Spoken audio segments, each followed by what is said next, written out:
geopolitically, where are we right now, and what does this proxy operation in Syria mean? Again, I mean, where is all this going with Iran, October surprise, the whole ball of wax?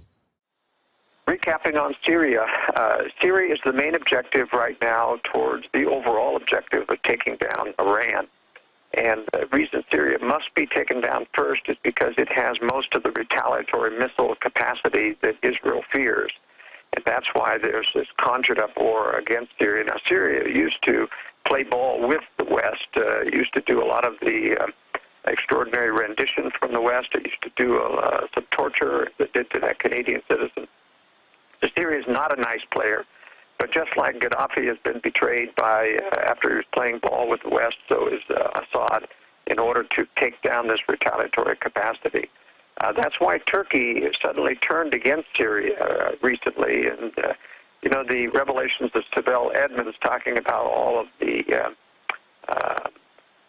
classified and secret information that was being given to Turkey and all of the illegal activities of Turkish lobbyists that she uncovered with the FBI, and that was shut down by the FBI, and she was shut down as a whistleblower because Turkey was being prepared, in essence, to be used as a vehicle to get NATO into this war with Assad, and that's why we've had these conjured-up attacks, mortar attacks onto Syria, onto Turkey, so that Turkey could be justified in attacking Syria. Turkey is attempting to get Syria to retaliate against Turkey in a significant way so that NATO can justify coming into Syria with armed intervention as being that Turkey is a member of NATO. But ultimately the target is Iran. The Iran attack has been postponed, according to my sources in Israel, at least 3 months because of the fact that Syria is a tough nut to crack and it's taking longer to destabilize than they had thought. That the Syrian rebels are not doing a good job. They've just recently agreed to a centralized command. They had to have arms twisted to do that.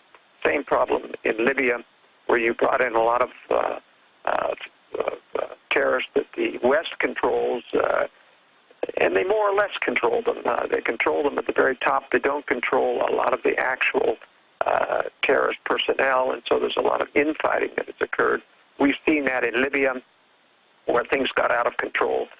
The Libyan Muslim Brotherhood did not, in fact, as they thought, control the various militia groups. One of those groups attacked the American embassy. There has been a lot of bad blood in the State Department with the fact that security was requested and denied for these. So it may appear in conjunction with this video, which clearly was a provocation, the video that was produced in California under very suspicious circumstances, that was apparently a provocation that was shipped specifically to Libya and shown to these militia groups in order to try to incite the kind of unrest against America that we're seeing there. Now, part of this has to do with what I call the phony Muslim Brotherhood threat agenda. Nothing is more symptomatic of that than Glenn Beck's new documentary called The Project. Now, it isn't that there isn't some Muslim threat against the United States, but to project it as the overall threat against the West, against Christianity, is not true. What's really happening is that the establishment is pushing the Muslim threat as a means of justifying the globalist threat of intervention to other Middle East countries. It's meant to get Americans on board. That's why most of the Christian televangelical organizations are pushing the Muslim threat through video and special documentaries. It's why Glenn Beck came out of it. But what happened in this supposed Swiss document that was uncovered was a major plan in which the Muslim was going to infiltrate the West and take over, sabotage all of its institutions, and destroy the West and create a new Ottoman Empire. This simply cannot happen. The Muslims have never been able to produce a major weapon system on themselves, and terrorism alone has never taken down a nation. You have to have major weapon systems that, frankly, only Russia and China contain right now that are capable of taking down the West. And that's why I'm saying that the Muslim Brotherhood threat is a red herring. Now, it's true that there is some threat there, and most of that threat is, as Ron Paul said, because we continue to provoke it. The United States runs false flag operations in these countries, like that video that was meant to provoke unrest and hatred against American embassy. But the purpose of this is not because, that is of provoking the Muslims, is not because they are intended to become the spear of the threat. They are intended to simply justify in the Americans' mind the fact that we need to keep intervening. And that's what Mitt Romney has bought into with all of his neocon advisors that surround him. But it is not the threat. The real threat is Russia and China. And how does this play into the Russia and China threat, that is the takedown of Iran? Iran is part of a systematic program, like Iraq, of targeting Muslim countries so that they create hatred against the West, building a reputation of the United States as the bully of the world. And the purpose is to take some of the major constituencies that used to be supporters of the old Soviet Union, that is the Slavic people and the Muslim people were the major constituents, and turn them into hatred against the West. That's the reason, for example, in the intervention in the Balkans, why the United States went after civilian infrastructure in Syria, taking down bridges, hospitals, schools, televisions, radio stations, power plants. That's why Israel went into Lebanon the last time, and the first time in their history, instead of directly avoiding civilian targets, they directly targeted civilian infrastructure. Part of this, I believe, is it's hard for Americans to think about this type of philosophy engulfing America, but it really is an Hegelian dialectic that you're creating conflict, you're creating hatred against your own nation. And for what purpose? To justify Russia and China eventually attacking the West. And they have to have a reason, or they don't want to be viewed as the bullies themselves. And so the main rationale for this war eventually is that someone has to stop the bully of the world, which will be NATO and the United States. So I want to emphasize, it's very important, that a lot of people are predicting that Iran will turn into World War III. It will not, in my estimation. Iran is meant to be, the Iran war and the Syria war is meant to cause a major Middle East war, which will rearrange the entire structure of the Middle East and give the United States and Israel complete dominance, as well as building hatred among the Muslims. But it will not turn into World War III. None of the actors in the Middle East have the power of striking the West and the Middle East. And Iran, although it could send a missile as far away as portions of Europe, the United States and Israel intend to not just take out the military structure, or the nuclear structure of Iran. Their real target will be to decimate Iran's military. It won't be simple. It won't be easy. There's going to be a bloody nose to the West. But the United States has put troops in harm's way, still in Iraq, still in Afghanistan, and surrounding in Bahrain and various other Middle Eastern countries, specifically to make sure they do get a bloody nose to justify U.S. intervention. The entire propaganda, in my opinion, about the United States being reluctant to back Israel is just that, propaganda. We've known as far as 2004 that the United States, through its globalist network in the city of London and elsewhere, has been talking about trying to get Israel to attack Iran. Major part of the globalist agenda. It's taken them this long to do it. Part of the thing that slowed them down was the 2008 campaign of Ron Paul. The anti-war sentiment was growing so strong in the United States that they, in fact, fudged and changed the national intelligence estimate about Iran's nuclear program to deny that Iran, or saying that Iran had a nuclear program, but they disbanded it. And they've stayed with that officially so that they had an excuse to back out of the attack on Iran, which was planned originally in 2008. Now aircraft carriers and other armaments are amassing again. But once again, as I said, my sources indicate the attack has been put off for about 3 months so that Assad can be taken down in Syria. So that's my basic view of what's happening in the Middle East. I still think we're looking at a major world war, but not for about a decade. 8 to 10 years, I say, is what it would take for Russia and China to complete their rearmament. As I covered in the World Affairs Brief recently, the major turning point in Russia as they've decided to forego any more aid under the nuclear or the non-Lugar nuclear anti-proliferation legislation which has provided millions and millions of dollars to Russia to dismantle their older nuclear systems. What the United States doesn't know is that all of those nuclear warheads dismantled from those weapon systems were given back to Russia. We even built Russia a state-of-the-art nuclear refurbishing warhead plant at Mayak. This is all near the underground nuclear complex of Yamato Mountain. And as soon as that plant was complete a few years ago, the Russians declined to allow any of our inspectors into it.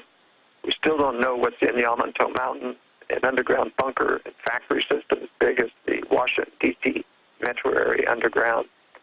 But the mere fact that Russia has said we're not going to take any more aid under the Nunn-Lugar legislation means they value higher the ability to say goodbye or to stop all of the inspectors, U.S. inspectors, from seeing anything than they do the aid. And remember, the phony collapse of the Soviet Union, where the Communist Party actually went underground and faked its own demise, was specifically for the purpose to get a huge amount of Western aid to help rebuild the Soviet, ex-Soviet states as well as Russia. That has now happened, and they're cutting off the aid because they are going into major rearmament, and they want to make sure the U.S. inspectors aren't there. Now, once again, we're still a fair several years away from the actual Third World War, in my opinion, because the strategy is for China, in league with Russia, to cover Russia's rear by creating a shield all across the eastern Pacific, and that means taking Japan all the way down through Australia, much as Japan did in World War II.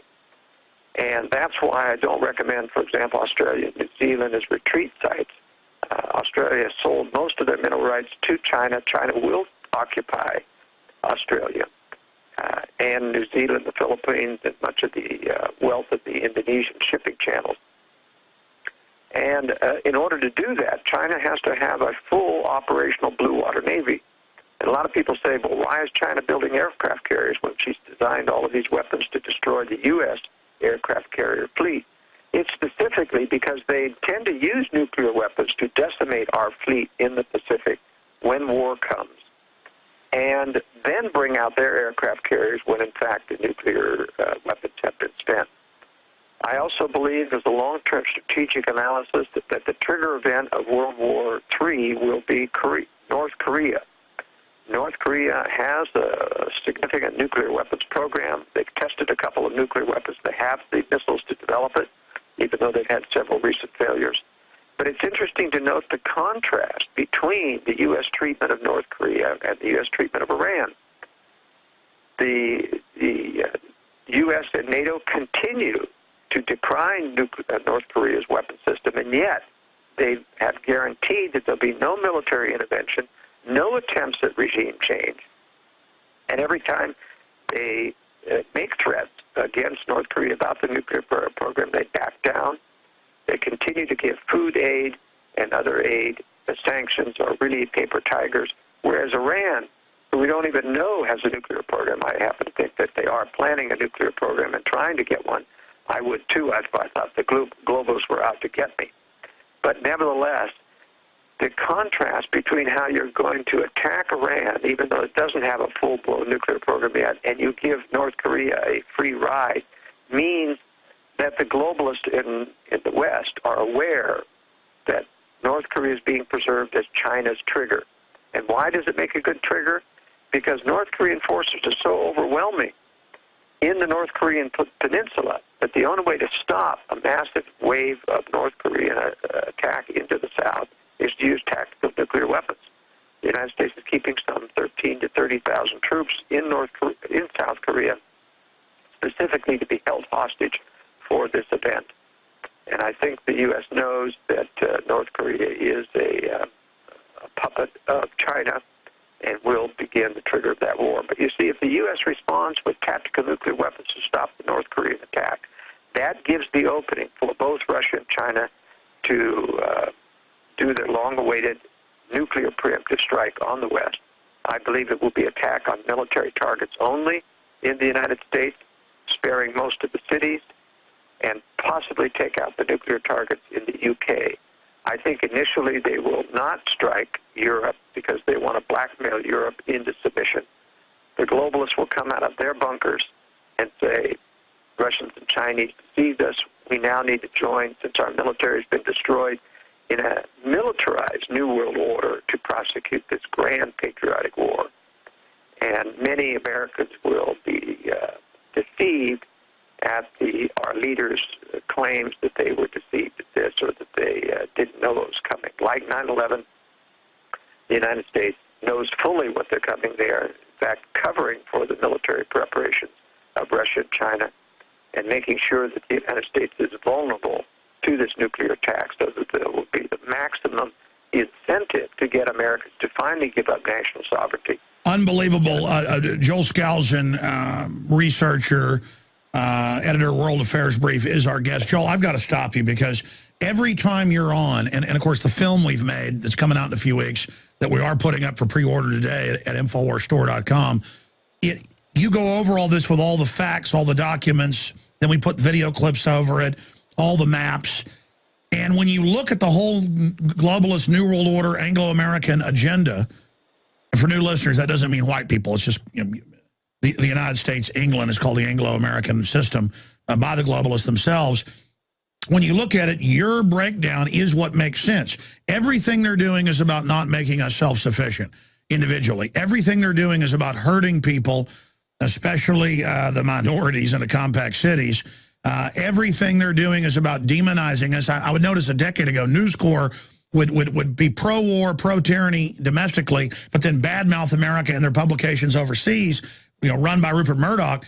And this whole program, just like World War I, World War II, setting up these enemies that are real enemies, but they still set them up to begin with. It's not that Hitler was run by, quote, the West. It was that he was empowered. And because I've read all the even mainline history books admit that. It's just not something that's on History Channel.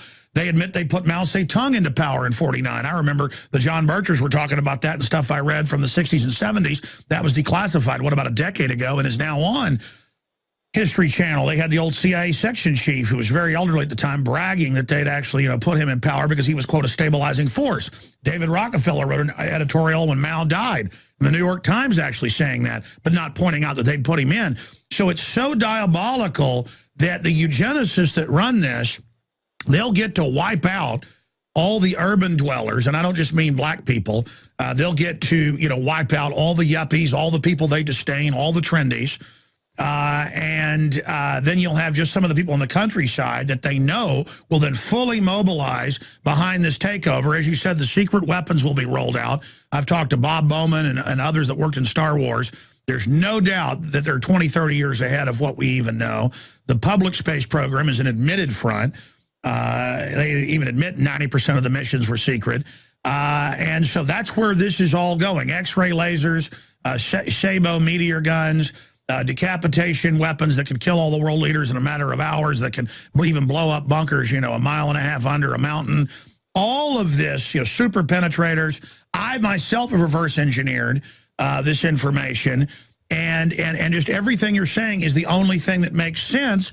And then in their popular culture, you almost see a preparation for this. And now we see the elite scurrying, and even their mid-level people, to create hardened structures. So I want to talk about the time frame of this. But what about the incredible arrogance of openly using Al-Qaeda? Openly saying, because you talked about how they use, the Muslim extremist manufactured Muslim Brotherhood that goes back to British intelligence, in Lawrence of Arabia and his handlers 100 years ago or close to that. Fast forwarding now to what we see happening domestically, it's also used to set up the paramilitary checkpoints, to train us that we're all prisoners and all under suspicion, to bring in the cashless society. So it's also about that domestic agenda. And I see a key chink in the armor saying, wait, you want to fondle us when we fly and abuse our families and abuse people that, have medical prosthesis and things. You want to break our will. For Al-Qaeda, you claim, is hiding in our luggage or in our pants, but then you run Al-Qaeda in Libya and Syria. I mean, that's now admitted even in the New York Times. It's just amazing that they could have such a open paradox or oxymoron of give up your rights because of Al-Qaeda, but then the West runs Al-Qaeda against the Russians, runs them against the Serbs, runs them now against the Syrians, the Libyans, everybody else. And it's just amazing that all this is going on. And is there a plan to then double-cross Saudi Arabia that has been kind of the bulwark of British intelligence and the whole Anglo-American system? Joel Skousen. Well, I don't think there's a plan to double-cross Saudi Arabia. Saudi Arabia has been such an excellent puppet for the West in being able to fund Al-Qaeda. Most of the, we have to remember how this operates. They really run Al-Qaeda at the top, and they don't control the individual terrorists that are used. The terrorists, get orders from the top, and they don't know, who's running the show at the top. So that's why there is sometimes some lack of control that happens whenever you basically talk to the top leaders and then you get them to give orders down there. But there's a lot of mistakes that happened, and that's fortunately for us that they don't have absolute control, but they have effective control. But I think it's important to emphasize the point that the Muslim Brotherhood is the big red herring that we're dealing with. It's meant to drive Americans into accepting all of this diminution of their civil rights, but it's also made to divert Americans from seeing the real threat, the Russian and Chinese threat. And it's amazing to me, Alex, how even conservatives, even people who listen to your show, who call me for consultation and things, they, continue to think, I think that's because they listen to Glenn Beck so much and others that are pushing the Muslim Brotherhood threat. They continue to think that that's the big threat that they need to prepare for. And it really isn't true.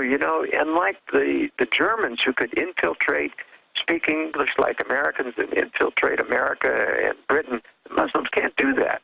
They look different. They have different characteristics. You can't have them infiltrate the same thing that you But can. even the Germans, who were a lot better at it than the Middle Eastern Muslims and people, they got caught most of the time as well. That's right. And the only reason that we have this Muslim infiltration is because the United States is letting it, Europe is letting it. They purposely opened the floodgates. Oh, listen, they will never, this is on record, they will not let Europeans and people into Canada.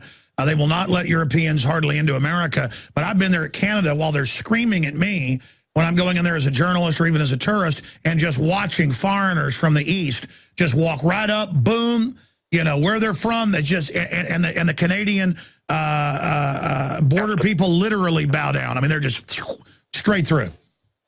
Yes, it's very disturbing, and the United States continues to bring in other Muslims. They continue to incite. I mean, we had an incident this week about the New York Federal Reserve bombing plot. It's another of the agent provocateur. Take away the, it's not just informants. They employed, they gave a little disinformation out to the New York Times in the story saying that this guy had invited in other people to join him in the plot and eventually invited in a FBI informer. That isn't true at all. The FBI informer was there from the very beginning. It turns out to be an agent provocateur, provoking, inciting, telling him, shoveling in the plans, the explosives, everything.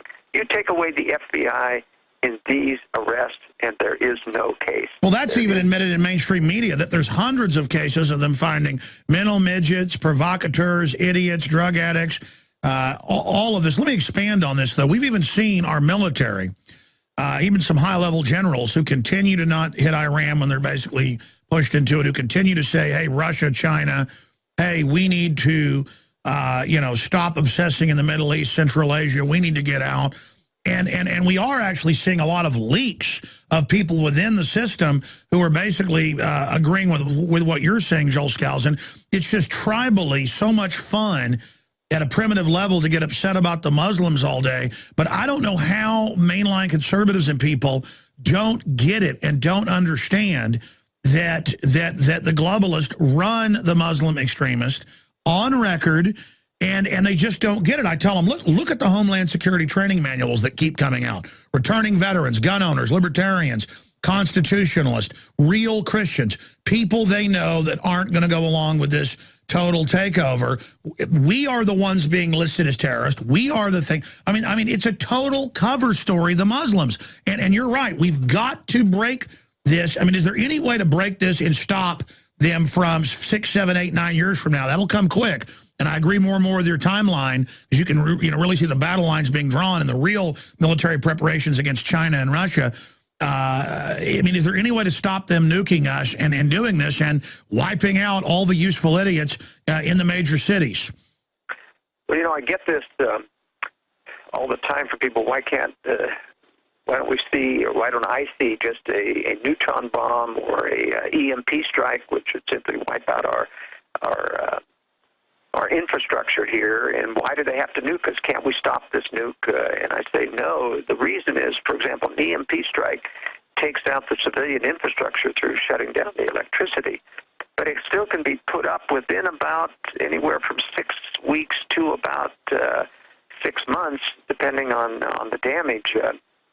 It can be knit back together. And I said, besides, the military is increasingly hardened, almost 90% hardened against EMP, and they have to take out the military in order to, forego or put forth their plans for actual dominance over the West. And so there will be a nuclear strike someday. I mean, these people aren't building these nuclear weapons, for fun. They intend to use them someday. Every single military exercise, international large-scale exercise with Russia and China, involves a simulated nuclear strike on America. It's going to come someday. And that's why, while we fight for our freedom, we still ought to be preparing for a takedown in case we can't stop this. The only way, I get this all the time. Well, why can't we know who these globalists are. Why can't we just, get somebody like Ron Paul into office and arrest these people? And I said, well, the problem is they have captured all of the surveillance requirements.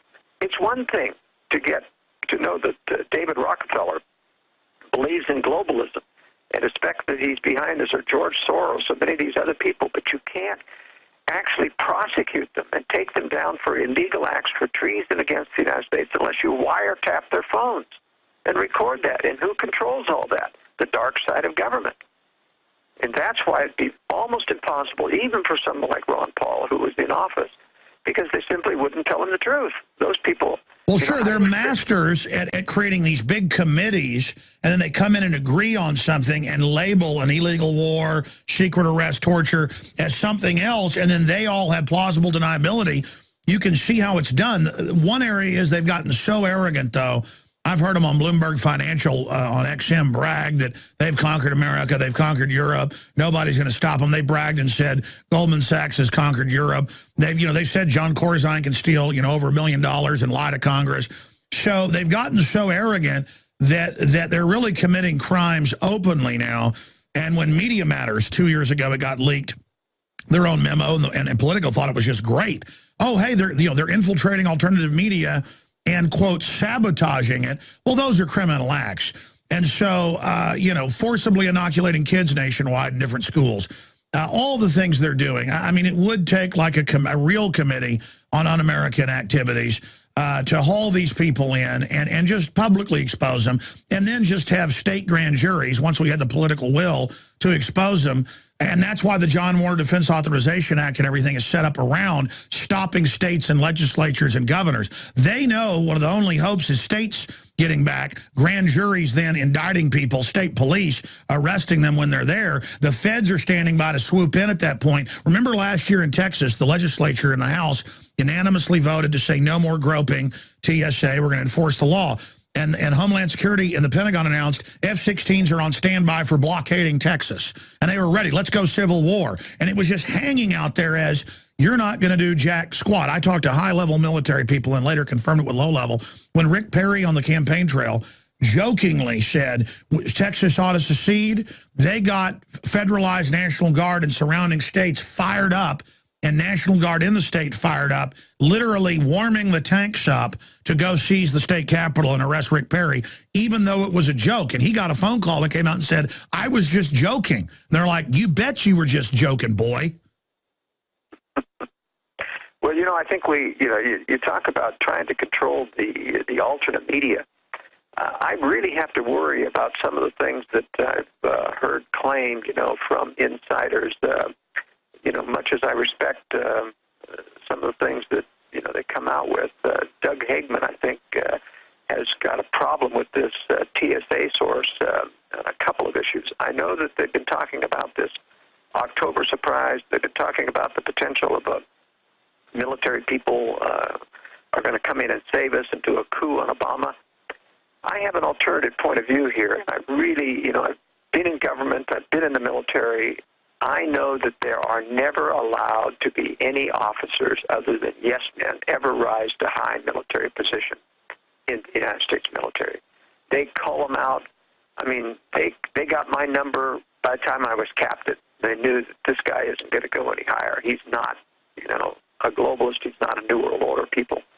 But, if there really was a coup that was going to be pulled in order to save us from Obama and the other things, the worst thing a true source would do, he wouldn't get on and spread it all over the Internet that there was going to be a coup. That would be the death of the coup.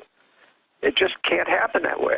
First of all, I think it's just absolutely disinformation. Oh, I want to be clear. When I say sources, I'm talking about like colonel level. I mean, it was in the news. They said they were going to block, have an air blockade of Texas and not let aircraft in. But that was just hung out there. And we've got and of course, they tell people in the FBI and places, hey, something big's coming in late October, early November.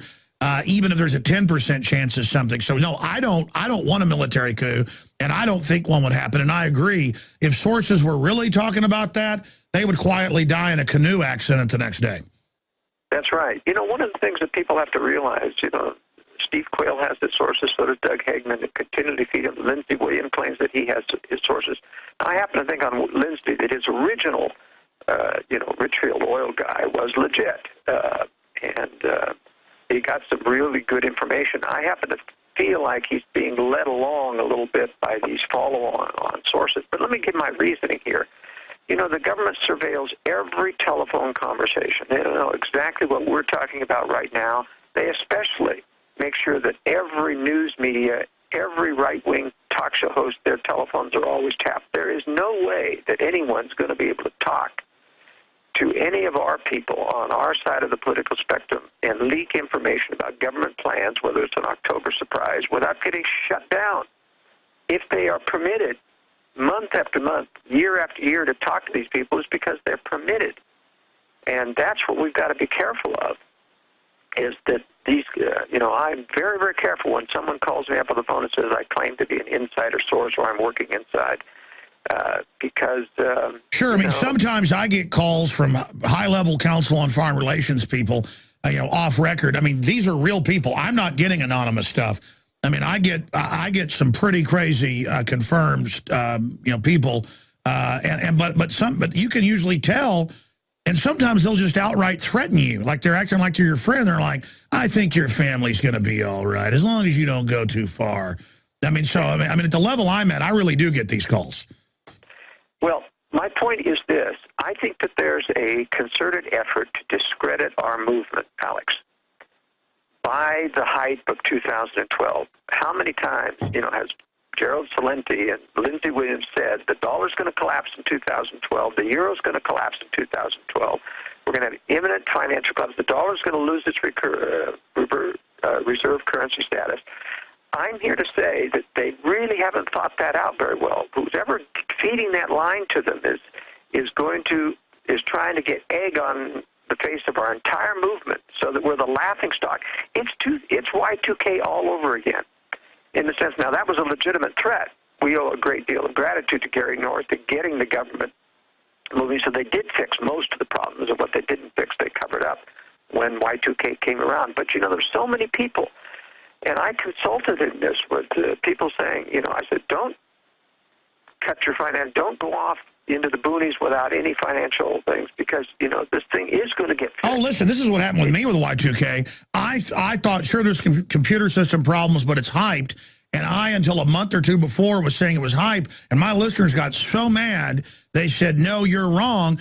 And then I did like 10 hours of broadcast that day, reported on ABC News. My wife comes in and says, they just said a missile was fired from Russia, and that was on the news at the time. And I come back and go, well, they said a missile was fired. I don't know what that means. And then I was on Michael Trudeau's show joking around about it hours later when it didn't happen. going, missile fired, like making a joke after we knew it was that scud out of Serbia. But that was the media trying to hype. And then they went and edited it all together. The media did, to like 5 minutes of me sounding completely like a crazy person to take it out of context. That happened last week. I read tweets where they were saying we're going to kill Mitt Romney.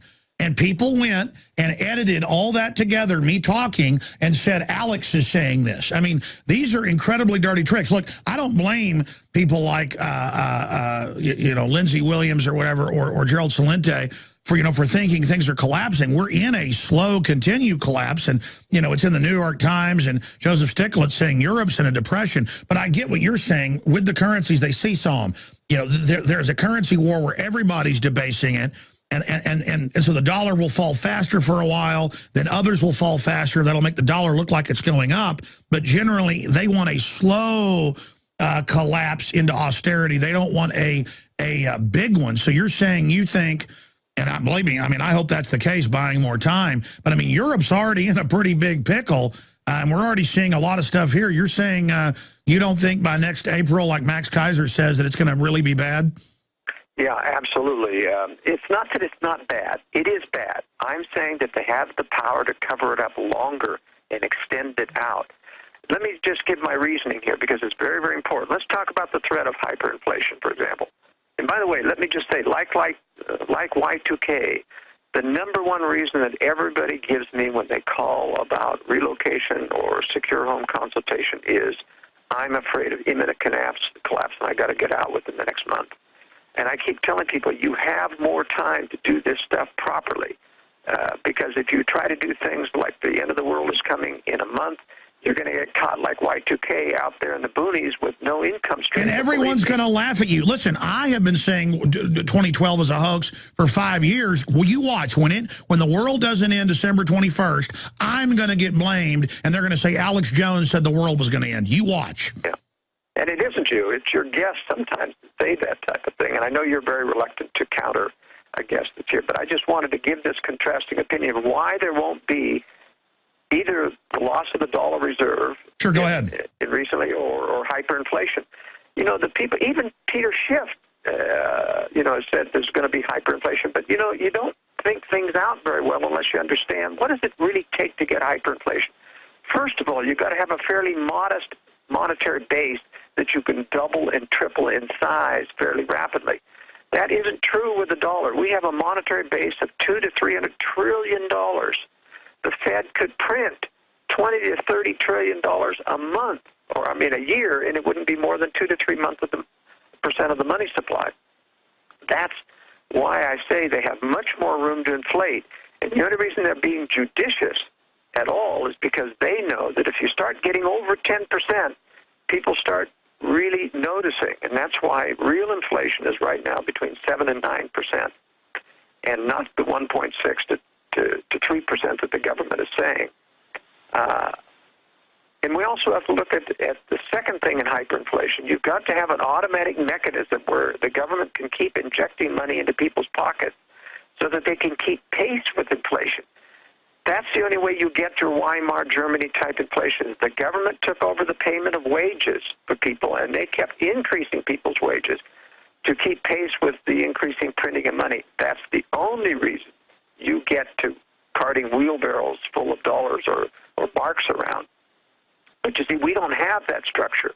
And so if you've got inflation over 15% going to 20%, it still wouldn't be hyperinflation. But it would be enough that people would start to stagnate. They couldn't afford to buy anything. The economy would move into a reverse, even though certain people who are on the receiving end, at government contractors, et cetera, of large doses of money, they could raise their prices. Most people couldn't. You have stagflation. So you can't have hyperinflation unless you have those two things. Small monetary base where you continue to double and triple the supplies of the money, which would be very difficult to do even for the Federal Reserve. They don't need to do that. They've got room to bail out Europe, and that's what they've been doing. People predicted that this Greek, would cause the collapse of the euro, and then it was Spain, and then it was Italy. All three of those are in bankruptcy nearly, and they haven't caused the collapse of the euro because the U.S. continues to come in with dollars under the table and fund those banks and keep those banks from Joel, I agree with you, and they're more sophisticated now with their computers and their flash trading and the rest of it. I agree to you to this extent, but the issue is they're human too. They could make a mistake, and we could see some type of serious gyration out of control where it flies off the table. If you look at this like a gyro that they're trying to manage. But I've noticed if you look at the real inflation, it's in Rolex watches, it's in super expensive secure type homes. It's in farmland. It's in some of the commodities, but not as much. The globalists are keeping most of the money actually just papering over the derivatives. They're not even taking it personally. Some of it they are, and that's why they're kind of cheating. It's like in Goodfellas, where they rob the airport and get $10 million and say, don't spend any of this. The cops are watching us, and some of them start to spend it, so the cops figure it out. We are seeing, and the news is reporting that luxury items are the only area really ballooning, and we are almost seeing the beginnings of some hyperinflation because they're trying to not have a bunch of that money actually hit the streets. That's why when they gave the banks trillions of dollars, you notice they wouldn't lend it. And people said, why aren't you doing that? Well, if they did lend it, it would actually start the inflation faster. Do you agree with that statement? Absolutely, Alex. This is what I've been saying in my World Affairs Brief for months now, is that there's two actual economies. There's the real economy, then there's the speculative economy. And almost all of this bailout money has gone to the big banks, the big investment houses, and they're churning the money in the speculative market. They're not spending it or investing it into the real economy, except to the extent of about 20%. And that's precisely why, you're exactly right, why a lot of inflation isn't showing up. It's ballooning the speculative economy, and a lot of it's going overseas. A lot of it's in the Forex, the foreign exchange markets. A lot of it's in derivatives and in the hedge funds, and that's why it isn't coming home. Now, let me get to the other point about the dollar, collapsing. The only way that the dollar could collapse, is if we had hyperinflation, which becomes worthless, which I've shown is very, very difficult. Or if countries all start dumping it. Or if countries all start dumping it. Remember, though, this sounds easy to say that they can start dumping it, but remember, you can't just dump it. Dumping means trading it in for another currency. There isn't any other currency on the world as big as the dollar that could even absorb that dumping without causing hyperinflation in the other currencies. For example, the euro is about 1/10 the size of the dollar, and so is the pound. For them to replace the dollar, you'd have to inflate their currencies by 10 times, and you can't do that without hyperinflation. You can't have special drawing rights replace the dollar as well, because that would require that the various basket of currencies that you create all agree not to inflate past a certain rate. Like the euro has to agree that all the countries who print euros can't exceed more than 3.5%. Could you trust China, to be transparent? I don't think so. You can't trust the euro. You can't trust the British. Everybody actually trusts the Fed in the sense that they are the only ones strong enough to bail us out, and that's why there's virtually no incentive to kill the dollars. Another reason is because there's so many dollars spread around the world. Remember that everybody's traded value for those dollars that they hold, and they're going to want value back when they trade it into something else. And I'm saying there's not another currency or capable of forming another currency that's capable of replacing the dollar, because they're all fiat currencies. And just like you said, they all like dollar inflation because the euro can inflate up to the rate that the dollar's inflating, and they keep on par in the currency markets. It looks like they're equal. And so when the U.S. inflates 10%, all the other currencies are free to do that without making their currencies look bad in the markets. So there's a lot of incentive, and we cannot underestimate this, to preserve the dollar as the reserve currency. Now, Russia and China have stopped using the dollar. Iran stopped using the dollar, but these are still minor uses of the dollar as the reserve currency. You've got to remember there's two major things. That's the petrodollar, of which 80% of that is tied up in U.S. oil production or oil purchases. And then there's the dollar that's necessary to buy things in the United States, which is still a major exporter and a major engine of the economy of the world. And so if you want to deal with the U.S. in terms of selling them oil, and you want to deal with the U.S. in terms of their economy, you have to deal in dollars. And that's why, since it's the largest share of the dollar reserve system, that there isn't as much, danger of the dollar ever collapsing, except over the long haul.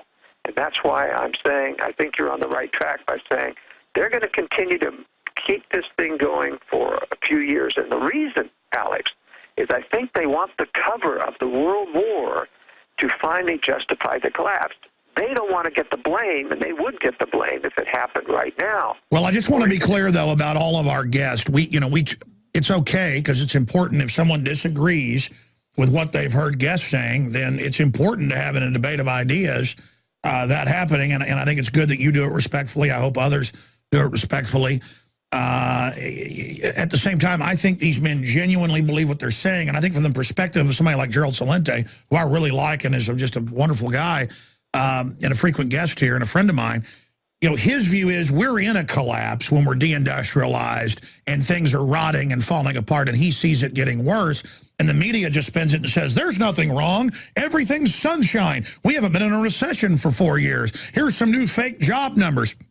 I think when you talk about total collapse and his total collapse is two different deals. I think you mean kind of a road warrior, apocalyptic deal, versus when he says collapse, just things getting worse and worse and worse. And I think it's really a mix of the two. But I agree with you that when I've heard, Max Kaiser put the date of April on it, that by April you're going to see the death of the dollar. That's not what I've watched them do the last 5-6 years.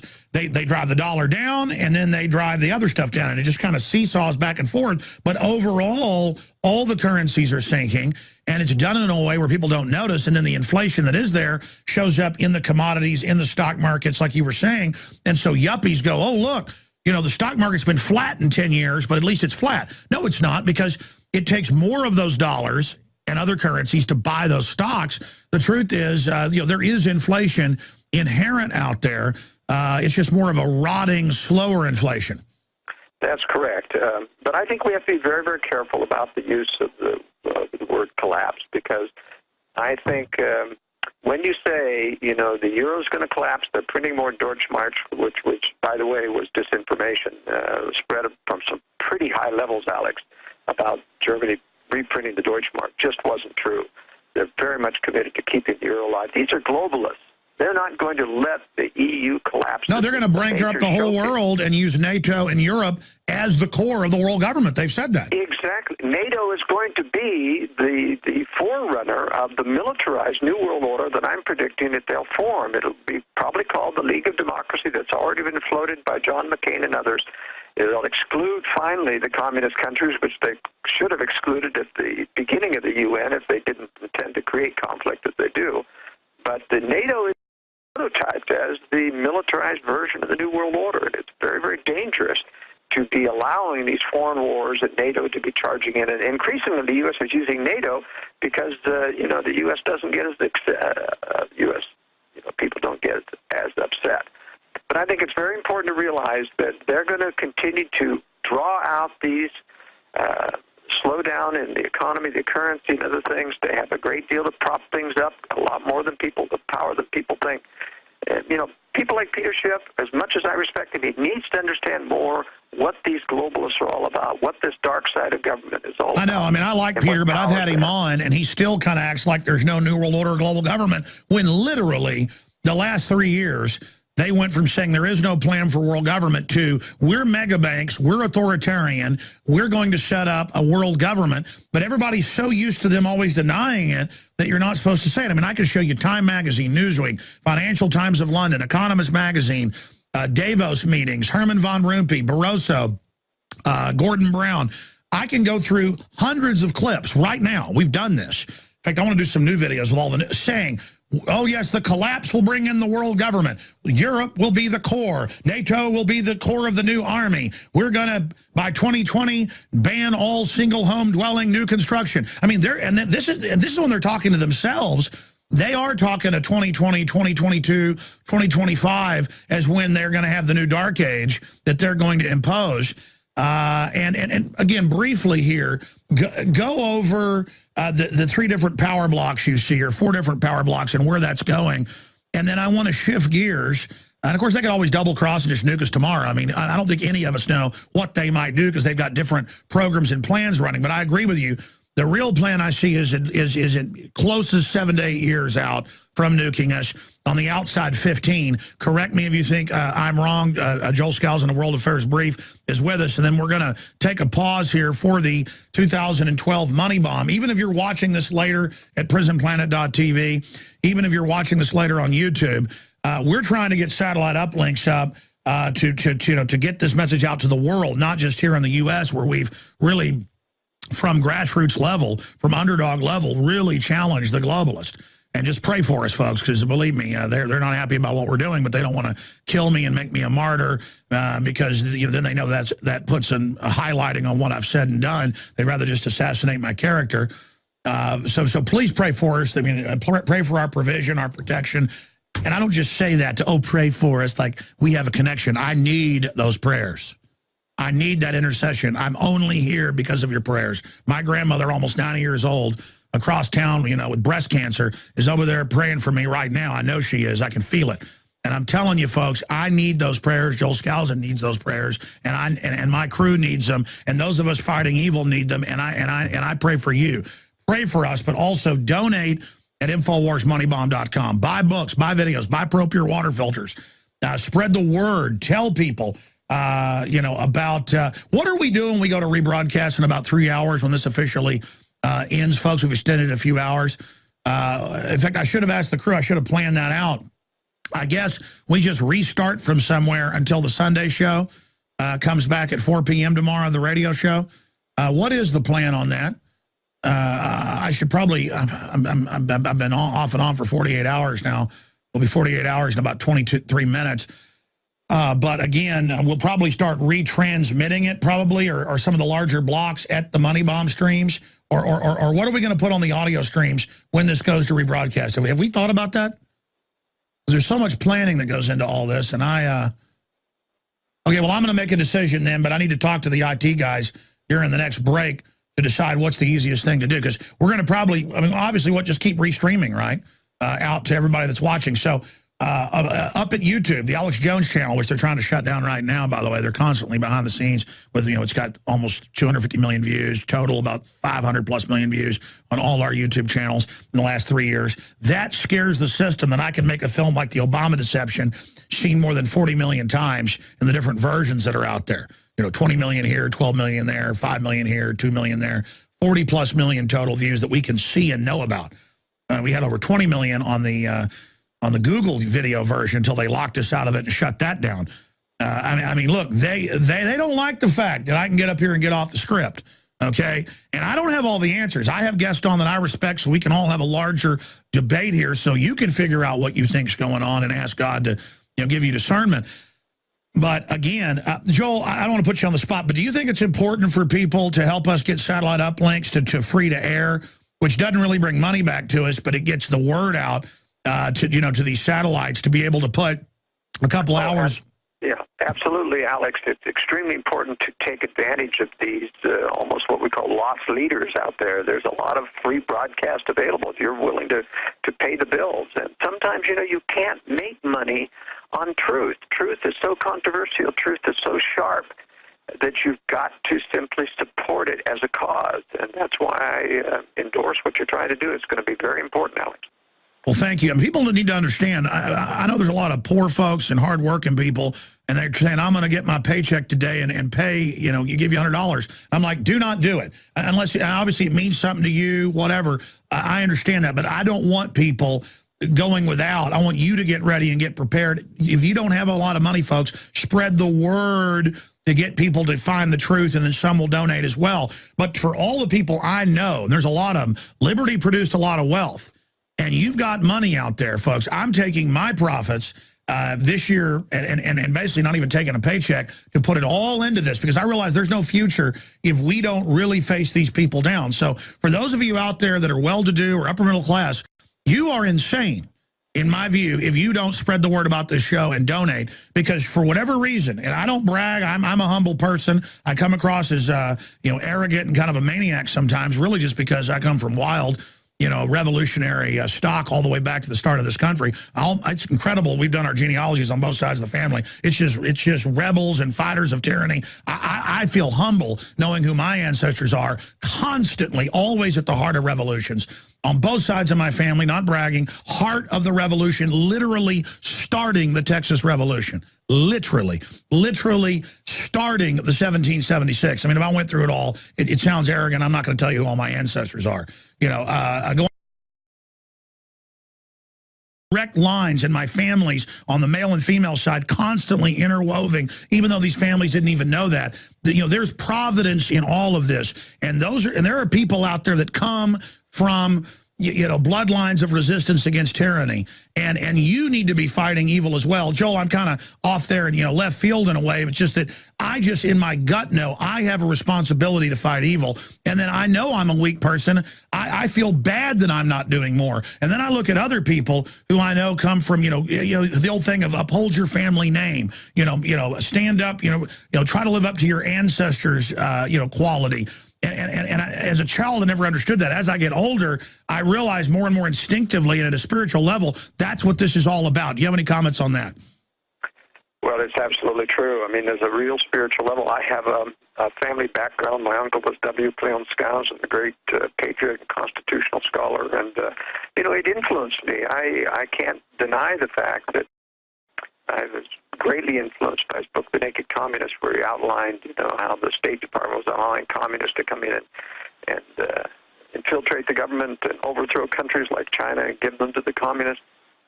It really was, our heritage cannot be denied, and we have to work to fight for liberty, and it's a spiritual battle. As Dr. Monteith said, the Brotherhood of Darkness is building the best enemies that money can buy, and we do need people's prayers to help us through this. Absolutely, and we need people, all of you out there probably have amazing people in your background, your mom, your dad, your great-grandfather. Our ancestors stood up against evil. They weren't perfect, but the reason the globalists like to tear down the Constitution, the Bill of Rights, what our founders did was, it was inspired of God. I've studied it. It was a very special time.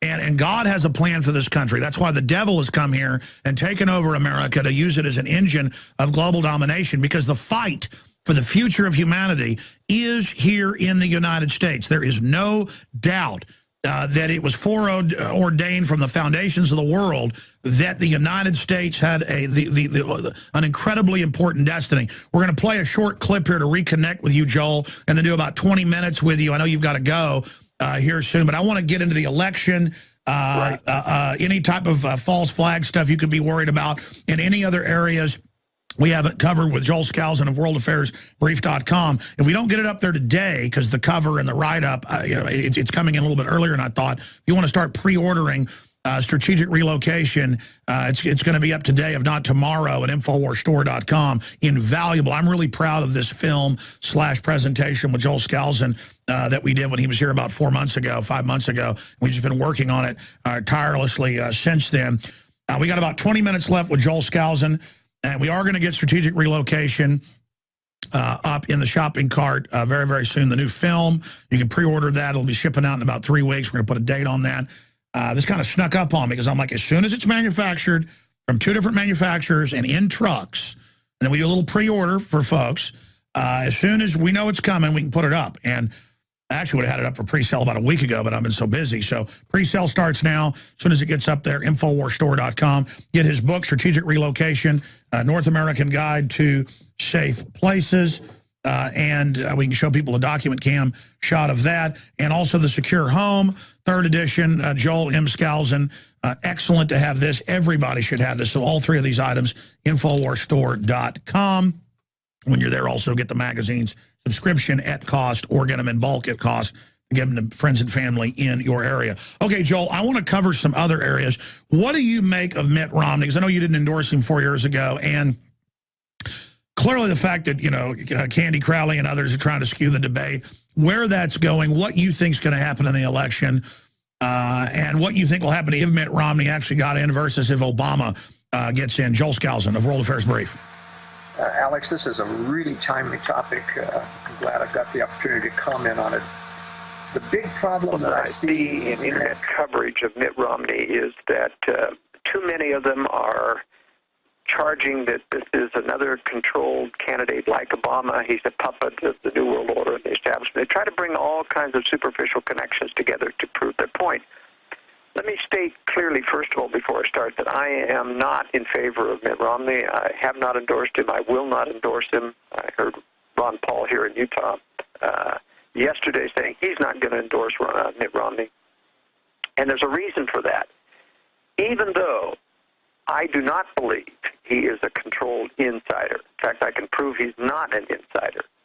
Nevertheless, he is an over-ambitious person with conservative roots who is going to do as much damage to us as if he were a controlled insider. But it is indifferent from our analysis point of view, from our education as conservatives, to understand that this is a case of a person like Ronald Reagan, who was a compromiser but was a basic good conservative, who got into office without their permission, and they had to control him afterwards or during the process, and that's exactly what's happened. Let me give some examples. As people might know from Ronald Reagan, he did make some severe compromises, even in gun control or against the Second Amendment people in California. And they fought him tooth and nail towards getting the Republican nomination versus Rockefeller. He won, and they didn't intend him to win. A lot of people now know, because of my uncle's publication, that Reagan got into a meeting within an hour after his nomination with the three heads of the major networks, and they essentially threatened him that, we can make or break you in this campaign, depending on how we give you coverage. And then kind of a subtle incentive, we would look with favor upon your candidacy only if you would accept George H.W. Bush as your vice president, allow him to control your transition team and the personnel who will staff the White House. He accepted that deadly compromise, thinking that he could get around him. He was only the vice president if Bush would be it. But in fact, and Reagan did buck his staff and his national security advisor handlers, and that's why they threw an assassination attempt at him, to make him a believer that we really mean business. There's a danger in having a non-insider in the White House. That's why the establishment went out of their way to stop Mitt Romney in 2008 and to stop him in 2012. Anybody thinks that they would have thrown four candidates up against him, Perry, Kaine, Gingrich, a real globalist, and Senator from Pennsylvania. In any case, they threw phony surges, push polling, to try to push, as four globalists up against it to deny his candidacy. They do not like people with their own money getting into the political process, avoiding the vetting that the media does, telling the American people who are the acceptable candidates in the Republican and Democratic Party. Both Ron Paul evaded that, and Mitt Romney evaded that. Mitt threw money, and Ron Paul through building a major network of freedom-loving conservative libertarians. And the establishment equally tried to stop them. They treated Ron Paul worse than Romney, but even after Ron Paul was out of the thing, they had to stop Romney. They couldn't stop him. He did get the nomination. And so now they're in the controlling mode. That is, trying to control him by surrounding him with establishment advisors. He chose the Darth Vader of the lobbying movement, Michael Chertoff and associates, to handle his transition and to handle his staffing. He brought in all kinds of neocon advisors, the worst of the PNAC groups, Project for the New American Century.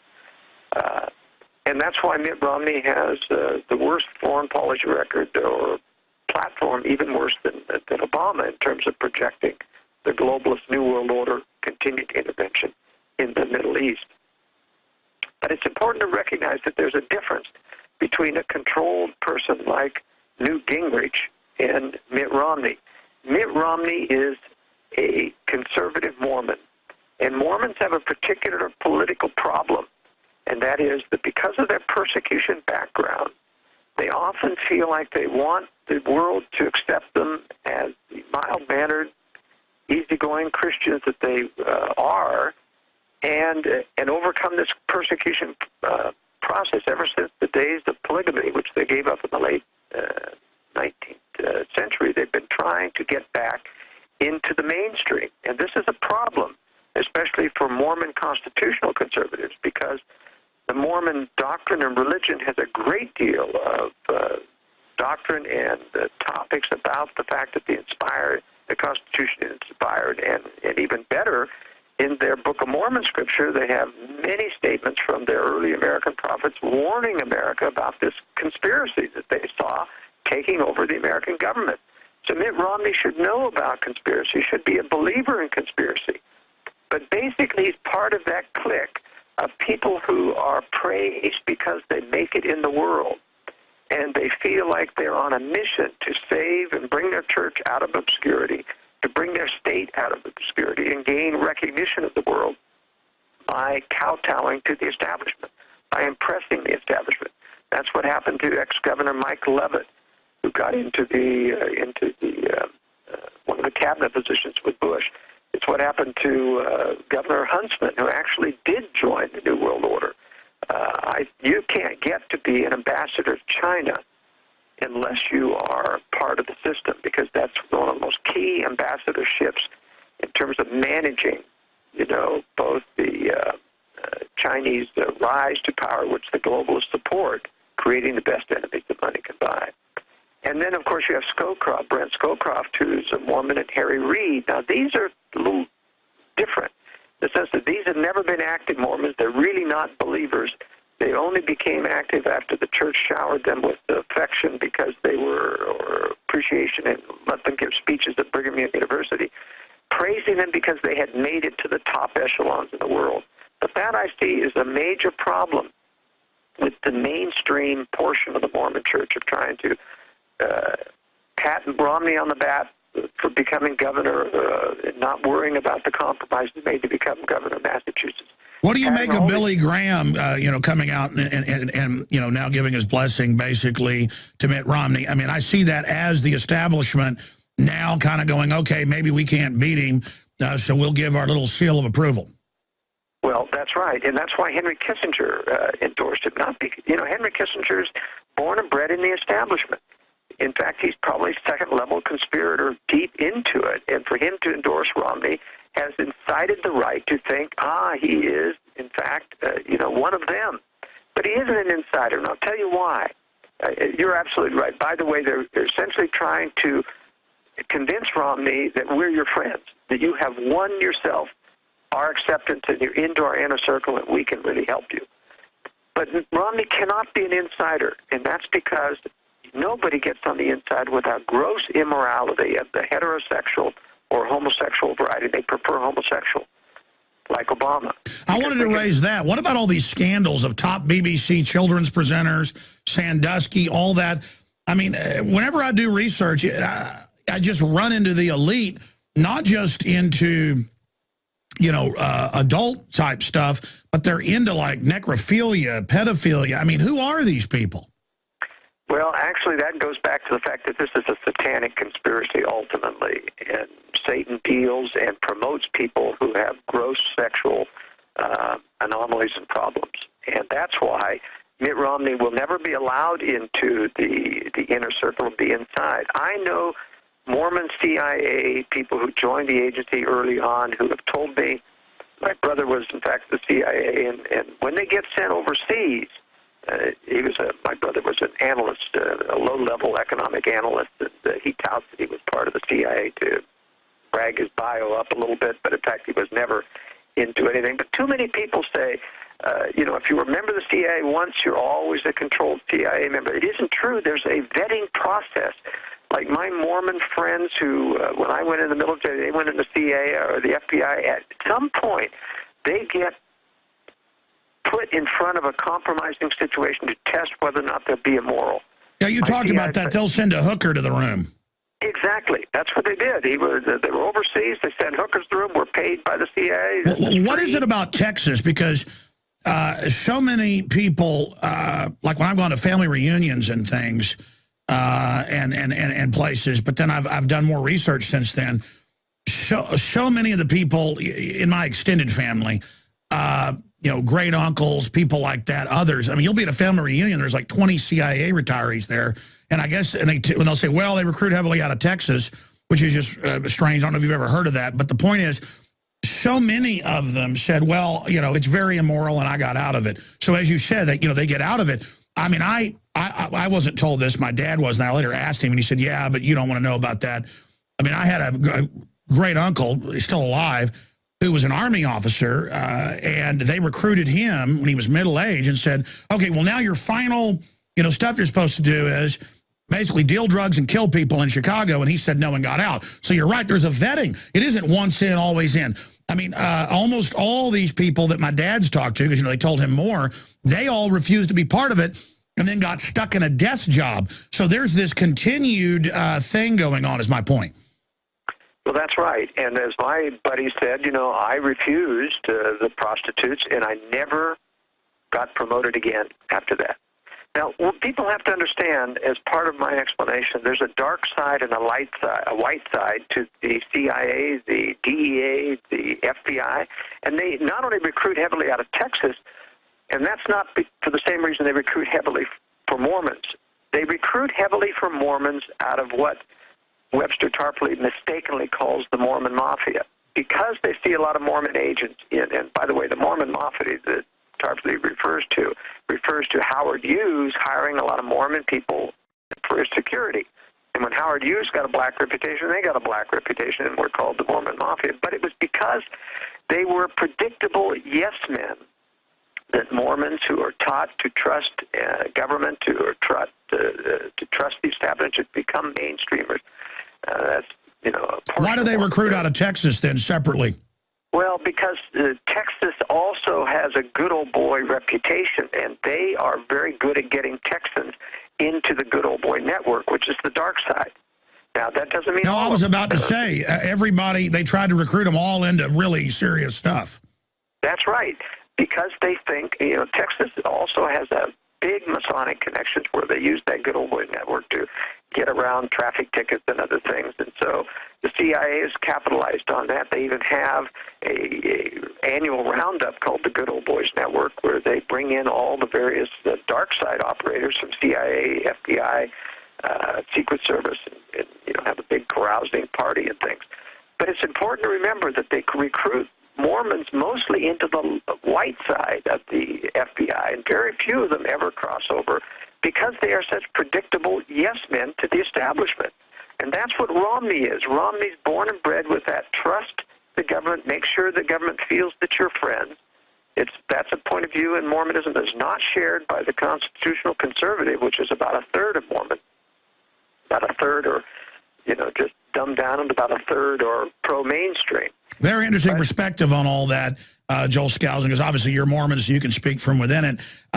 Expanding on this, and in a little bit of time we have left, obviously they're both globalist puppets to one extent or not, but Obama does look very angry in these debates, like he's been told something, and that's what Lindsey Williams says from his source, who I know who it is. I mean, maybe he's giving him disinfo, I don't know, but that Obama's been told that kind of there's a power split, and that a lot of the establishment is going to go ahead and throw themselves behind Romney.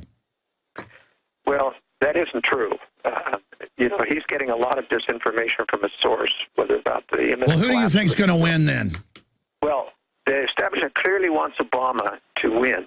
They do not want Romney to win. They are scared to death that Romney is a very smart businessman, will see things, illegal actions in the White House, and he'll stop being the overly ambitious conservative, stupid compromiser and suddenly get a fit of principles. Romney is a principled person. He just doesn't see that there's danger of government. He doesn't want to see that there's danger of government. He is continually convinced that he needs to please the establishment, and that could change.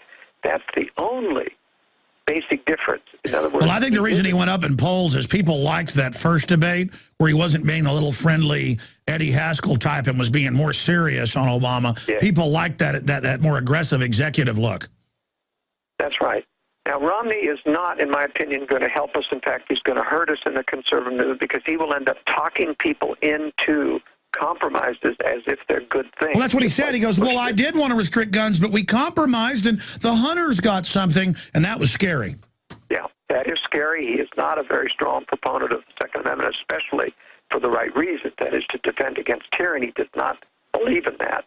And so he could compromise in that, though clearly we know we'll get worse things under Obama. Now, I don't happen to think that even if Obama wins, that they've got enough for two-thirds majority to pass any of these onerous UN treaties, but the threat is looming large. That's eventually what they're going to try to do. I'm just very, very concerned that, we're going to get 4 more years of Obama. I still think that people ought to vote on principle. I'm not intending to vote for Romney. I want to send a message to the establishment that we will not vote for the lesser of two evils. I would rather that a compromising Republican lose rather than to put him into office and have him convince so many more conservatives that compromises are good. Well, overall, I think it becomes a distraction what president we get, even though there are importances, in different management structures that are behind each man. I mean, it's important, but compared to 8% turnout, local elections on average nationally, and 55, 56% for national presidential elections, sometimes even 60%, people need to just take their towns over. People need to stop counting on Ron Paul, Joel Skousen, Alex Jones, G. Edward Griffin, whoever. People are always calling me, do this, do that. Look, I'm doing everything I can. I left this morning and my kids begging me not to go. I'm not, saying, oh, pat me on the back. I mean, I'm really making a sacrifice here. I'm very frustrated by other people not respecting themselves enough to see themselves as leaders. And I know everybody doesn't, have that spark of leadership, but a lot of you do. And a lot of leaders actually think it's arrogant to go out and speak up and engage. And it's almost like hospitality I've seen to let people run over you. And so what I'm going to say here is, folks, it's time to grow a backbone. I know a lot of you have it, and you've sat back because you're afraid of what you'll do once you start rolling. Well, look, this is not the time for sitting back or even half measures. And it's not the time to overcalculate everything when you first get going. So many people want to come up with a big plan they never executed. Just call into talk radio. Go into city council and speak about whatever issue. Go to the state legislature. Go meet your congressman or woman when they're at the local grocery store doing a meet and greet or church. Go, if your church is pushing anti-gun, anti-family crud and bringing in consultants and all this federal takeover, get up and say, hey, this church started to take federal money. We're being controlled. Get aggressive, because we have to be the salt of the earth here. And, and it's other things. Help the Salvation Army. Go out on the day before Christmas or whatever and help the homeless. There's a lot of little things you can do. Just bring light to the world, because the darkness wants everybody to think there is no light. I notice I get attacked by the globalists and their COINTELPRO constantly saying I'm not real or I'm not good. Well, let me tell you something, folks. I'm certainly not good.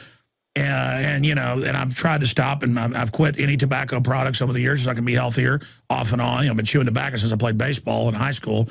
And, drink beer and stuff sometimes. I pretty much quit doing that until I go out to a party or something. That's why I try to just never go to parties.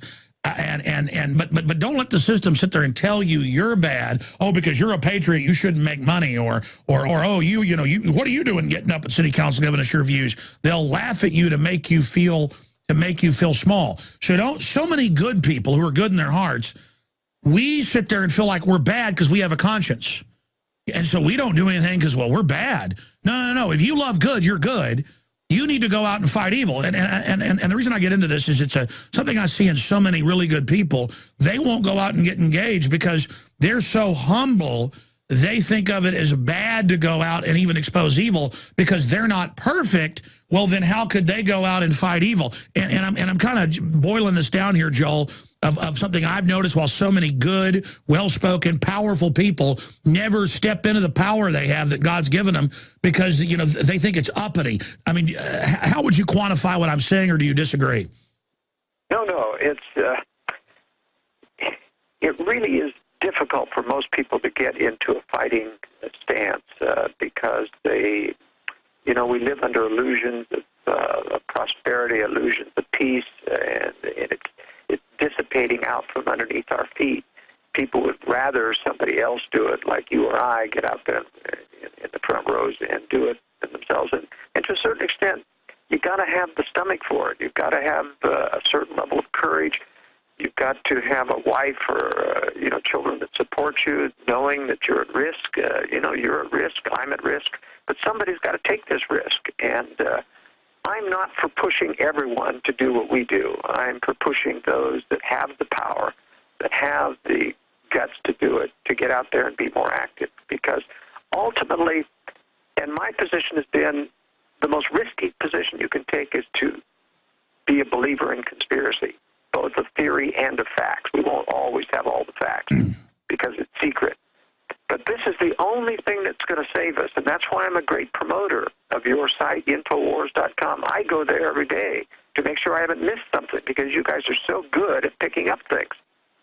And I think it's extremely important. The only way that we're going to win is to convince enough people in this society that there is a massive conspiracy against liberty here, and that it's not a matter of trusting a milquetoast, middle-of-the-road Republican to save us. They're not going to save us. Only a person who understands the nature of the conspiracy is going to be able to get inside and clean house, as difficult as that may be.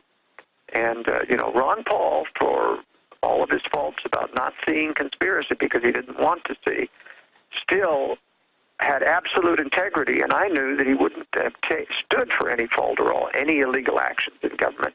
They would have had to kill him, in fact, because just a principled man inside government can do a great deal of damage to this conspiracy. Exactly. A lot of times just not compromising and just doing the right thing. I mean, look, we're going to save society by not cheating on our wives. We're going to save society by not cheating in business. We're going to save society by being good. And, it sounds cheesy out there. Well, that's because the system's made it cheesy. Let me tell you, the children, the society collapsing, all the terrible things that are happening, the devil has sold evil as if it's fun. And the truth is, folks, it's not fun. And so just speaking up, saying no in little ways will give you more courage. I just know there are a lot of amazing people out there who are eloquent and who are strong and have financial means as well, who go, oh, no, I don't want to, again, it's not even out of fear. They just, I've talked to these people. It's more of, well, that's kind of arrogant to go shove myself into things and get in people's face. No, it's not, ladies and gentlemen. We have to go confront these people. Let me tell you, when you confront these globalists, you confront their minions, they get freaked out. They're scared of us. And you have to get to the point where, I know it's embarrassing when they're scared of you, because we're not bullies, but they're the enemy. They've got to be dealt with, and we've got to be aggressive with them. And it doesn't mean, we're like corrupt cops enjoying people scared of us. We have to, drive these people out. And it comes up, and the thing is, you have power. People don't realize how much power you've got when you stand for what's right. And so just take action. In closing here, any other tidbits you'd like to add? Joel Skousen with us. We're going to go to break with a special report Dan Badani did on flu season and all that propaganda. Then we're going to come back with about 30 minutes of Christy Ask Alex, because we didn't finish that yesterday. And then we've got another big special report here. We are now 48 hours, 16 minutes into transmission here with Joel Skousen, Infowars, Moneybomb.com. I tend to get overwhelmed with information, Joel, and then I get here on air and just go in all directions and get mad and blow up. But, to quantify this, I've known Ron Paul for 17 years. I've talked to him, off air quite a few times. I knew Rand, probably one of the first people to ever get him on, about 15, 16 years ago. He's running for re-election. And Ron Paul was busy. He'd just been on, and I said, what about somebody at his office? And he goes, well, Rand's going to start doing interviews. He's campaigned before, but not really done interviews. Would you like Rand Paul on? So, this is like 14, 15, 16 years ago. I'm one of the first people to ever interview Rand Paul. I privately on the phone, at his house in Kentucky, I'm not bragging, but I said, listen, you're going to win this. I can tell in my gut. And you've got your dad's name. If you just live up to that, you could end up being president. And because I knew it in my gut. And I said, do it. And it was my listeners from Texas that actually went up there and formed the core of his campaign. So then I got hurt and got mad, not even so much at him coming out and endorsing Romney, because I understand overall, he wants to get accepted by the Republican establishment. But I tried to explain to him on and off air, I said, you're going to lose your credibility with people that have supported your dad, because it's one thing if you don't, support the Republican Party if you think it's better. But, getting out there, I go, this will, once you start compromising, it's over. But what really makes me mad is some of his head campaign people, some of Ron Paul's, who even wrote articles when we were at Bilderberg saying you shouldn't be at Bilderberg, libertarians, this makes us look bad, when Ron Paul's exposed Bilderberg on this show. And then taking money from Peter Thiel, the Bilderberg guy, And you know, Bilderberg trying to bring them in for their own brand. Ron Paul's not part of that. And I understand what Rand thinks he's doing, but finally he's kind of getting away from Romney on the neocon stuff, stepping back because I think they realize that, hey, just because the devil put his arms around you and it was warm doesn't mean he's your friend. And so I'm torn by it. But I think the thing that makes me maddest about it is that Rand let his surrogates, who were running things, Jesse Benton and that Hunter guy and others, come out and actually go after Ron Paul's base that recognize the integrity. And I think it's a bad miscalculation, even from a cold-blooded stance. I know Rand Paul, better really than Ron Paul behind the scenes. And Rand is a good guy. Rand knows about the New World Order and the Bilderberg Group. And until just 6 months ago, he would talk about it. Now when reporters bring it up, he walks away. And I don't know if they dug something up or what, but it is very painful to see Rand Paul beginning to get sucked in by the dark side. And I have to say it. I mean, you know, again, it's not just that, oh, you know, they endorsed Romney or, oh, they didn't go to Paul Fest or, oh, whatever. I mean, I'm seeing really, I could just look at, and I know behind the scenes too, Jesse Benton and some of the other guys. I mean, some of these guys are grasping political operatives now working for mainline Republicans. And to see the whole Ron Paul revolution sucked away by a bunch of pissants, to use the term, excuse my French. I mean, it's disgusting. And I'm ranting now, but do you have any comments on that? Well, they haven't turned Rand Paul. He hasn't been guilty of anything that could blackmail him, but he has succumbed to the fear that if I ever utter anything that could be construed as being in favor of conspiracy or understanding this globalist conspiracy, that I'll be blackballed.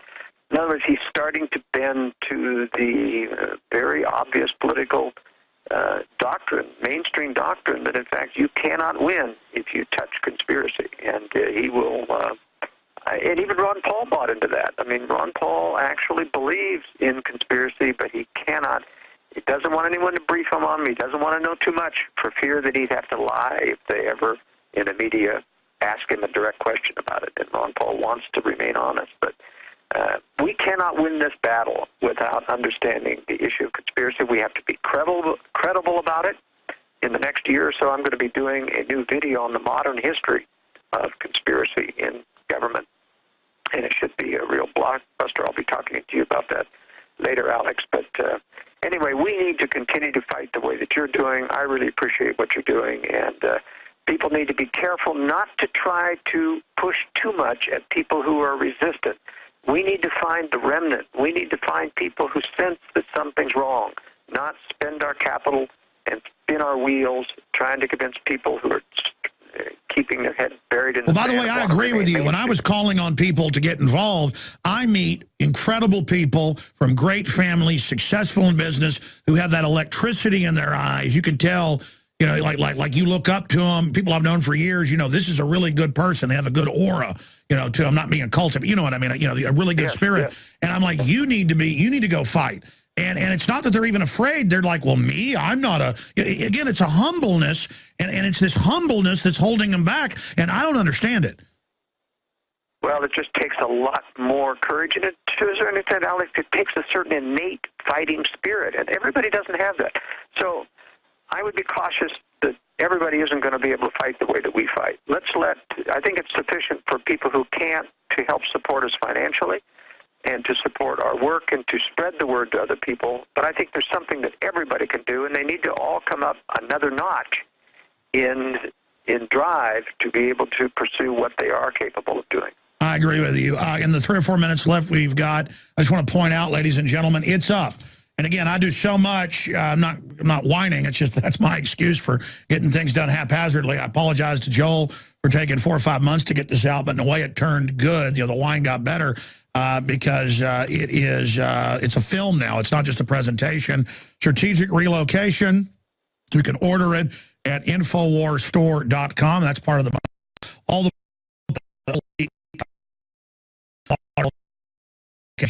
of it going into the money bomb. Once that's added in, it's going to boost it quite a bit. It's now over $300,000, which sounds like a lot. I mean, again, I'm like a kid in a candy store looking at all these satellites I want to get on to, and the audiences they reach. We could reach just tens of millions more a week that have never heard us. People that don't even really have internet, churches all over that have, you know, satellite, We can use the internet to promote it to those people so others can tell them about it.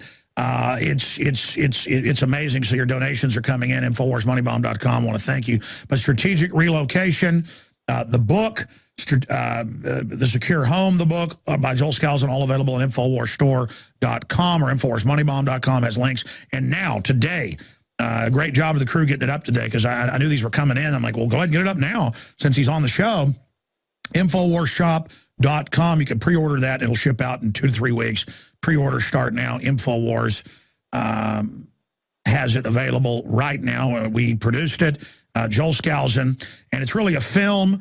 In fact, I'm going to redo the cover when we reprint. We've printed, 10,000 copies, which will probably go very quickly. That's why we have to say it ships in 3 weeks. I have to get part-time people in just to be able, when a new film comes out, and then rotate them out on top of the 6 people we've got working in the shipping department back there.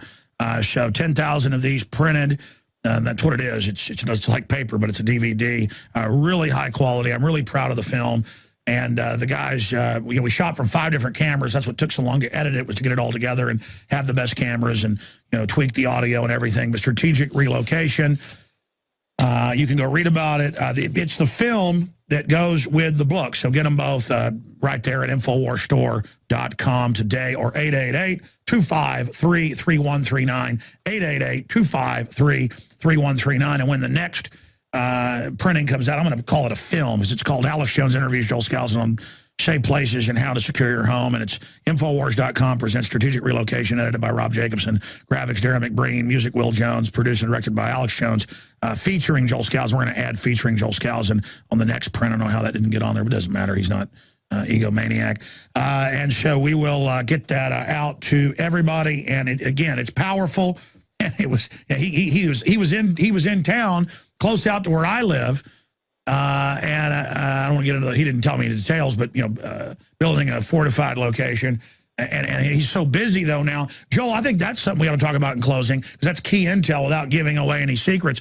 Everybody I talk to in bomb shelter construction or secure home construction, I know a guy outside Austin, a guy worth hundreds of millions who's built, one of these $3 million concrete jobs under, out by the lake. I mean, this is a big deal, and they're not doing it for 2012. I've had some shelter makers on. They go, I think it's 2012. I mean, clearly it's geopolitical in nature. It's military in nature. It's nuclear in nature. Tell us about the, the Ozarks, giant elite compounds being built. What is going on, Joel Skousen?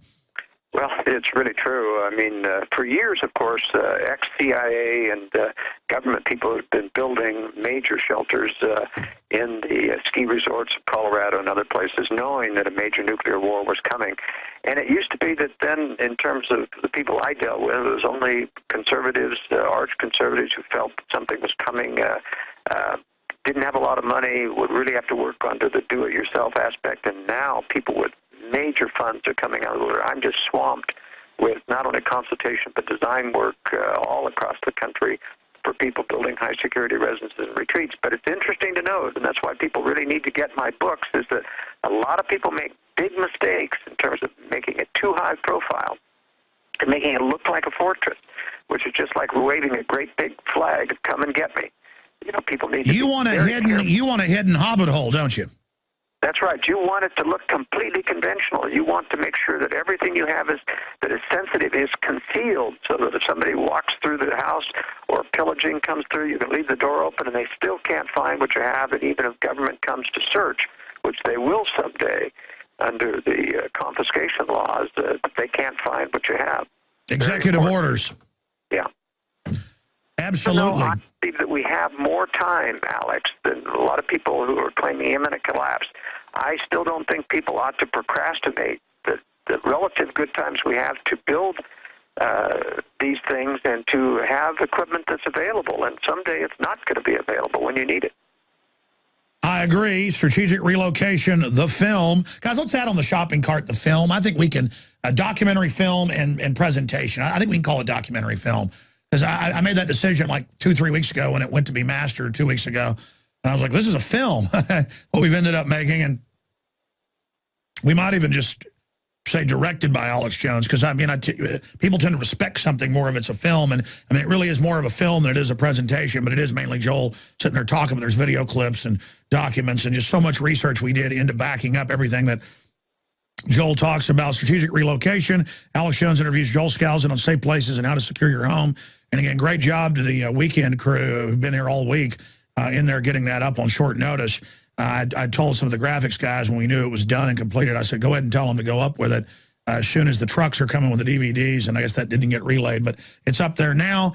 Pre-order, and we'll just ship it out to you, say, in 3 weeks. So that'll be, I don't know if it's the 20th, by the 7th, 10th or so